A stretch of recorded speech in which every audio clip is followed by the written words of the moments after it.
Jennifer. Thank you for coming in today. Nice to meet you. And so I just wanted to clarify, you are interviewing for the Associate Social Media Strategist, correct? Yeah. All right. So the first question I want to ask you is just to get you thinking a little bit. I want to see how creative you are. If your phone only let you have 3 social media apps, what would they be and why?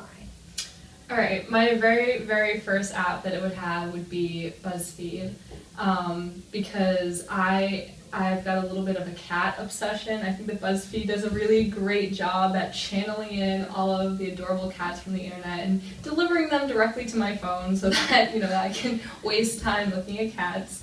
The next one would be Instagram, I think, and definitely Instagram. I have a little bit of a soft spot. It's a guilty pleasure really for Instagram, and I know everyone kind of jokes about like the typical like taking photos of your food or taking selfies, but like I kind of live for that kind of stuff, so I would have that on my phone as well. And let's see, the third one that I would have is Tumblr, because Tumblr I think is really great for inspiration for everything. Tumblr has convinced me to change my hair color 13 times in a row. It basically dictates what I wear on a day-to-day basis, so yeah, it would be Tumblr for fashion mostly.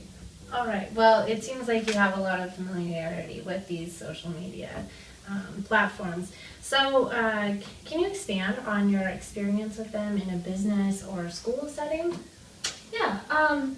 I mean, obviously so far I really don't have a lot of experience utilizing them for business purposes, and that's really what I want to learn from an internship, because I have, as you see, a really great familiarity with them just for fun, but I'm always kind of thinking, how could I utilize these for advertising purposes, and that's really what I want to learn how to do. For school, I've definitely started kind of like blogs on Tumblr for school-related purposes, and that's really the closest that I've come to using them for any sort of academic or business reason.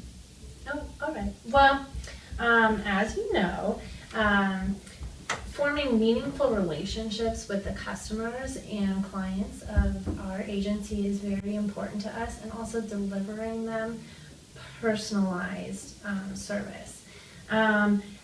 If you were working here, how would you go about making sure that the customer always received the best service and always received a personalized social media strategy plan? I think that the answer to this is a little bit of a paradox, because a lot of people, there's hype about social media putting distance between people and putting distance between person-to-person relationship. But I think that can also kind of be the opposite case, depending on the angle that you're looking at it from. So while, I want to give people that human-to-human interaction, make them feel like they're having a human connection with me through social media, I think it can be done without actually, face-to-face interaction. And, cliche, customer is always right. The customer really is always right, because the customer is where they're the only reason that you have this job. I heard in a documentary one time this really great line that, advertising agencies are kind of these like lonely giants just walking around, and they really need a base to like get some sort of human qualities to them, and that's where your customers come in. Well, great. That's fantastic. What would you say your strengths and weaknesses are? My strengths.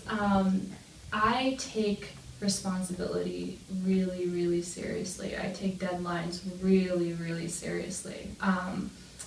I know when I was younger and, I had jobs that were in retail or like a coffee shop or whatever, my friends did too. My friends would, get to work late and they'd be like, it wasn't my fault, it was traffic. But to me, when you sign up for a job, you take on a certain set of responsibilities, and regardless of circumstances around you, whether you can control them or not, that responsibility falls on you. And to me, I think that's a strength. I mean, I guess some people may say it's a weakness, but to me it's a strength. I take that really seriously. And also, like I said, deadlines I take extremely seriously. If I need to get something done on a certain day, it will be done on that day. Weaknesses. Let's see.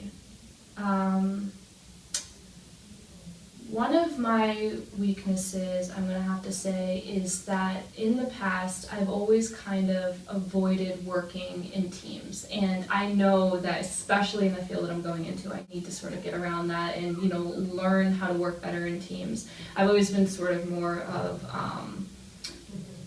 introverted, liking to work by myself. I'm pretty creative, so I feel like other people, dipping their fingers into my creativity stifles it a little bit, but it's something that I'm willing to work on, and I know I have to work on, so that's one of my goals. All right. Now, you're a student right now, and you're just dipping your feet into the water, but where do you see yourself, career-wise? Where do you see yourself in 10 years? 10 years. That question, I think, depends a lot on, I know that social media is really just an infant right now, and I'm so excited to see, where it's going to be in 10 years, if it's even going to resemble what it looks like now in 10 years. And I'm kind of hoping that, through a series of jobs that involve social media, I'll be able to really get into advertising. One area that I'm really, really interested in advertising is in fashion, because I really, really like gender in advertising. I'm so interested in gender binaries and boundaries within advertising. The fashion is really one of the places where those boundaries are totally blurred. But I think the fashion also kind of has an archaic advertising style right now, and that's something I'd really be interested in changing or being a part of that sort of change. So I guess that would be where I'd want to be in 10 years, is probably working in the fashion industry for advertising. All right, well, it's great to see that you have a direction to your goals. Do you have any questions for me or about the company? Yeah. So like I said, I feel like social media is, an infant right now, and I can imagine that there'd be a lot of experimentation, kind of finding out how to use social media to advertise and, what works, what doesn't work. But I can also imagine that some companies might have very set ways of doing things. I'm kind of wondering, this company in particular, do you guys try to find outside of the box ways to do things and changing up the way that you use social media, or do you have a very direct way of doing things and that's just the way you do it? No, I definitely don't think that it's direct and set. I mean, the best growth and the best creativity is when we push our employees to think outside of the box and to challenge ideas. And if one of our employees sees that there's this new app that could be really, really great for advertising a product, we want to explore that. We want to explore all the options out there. This is an age of creativity. It's an age of new growth. So as a company, we really have to embrace that wholeheartedly and run with it. All right, great. That sounds really fantastic. All right. Well, thank you for coming in. Thank you.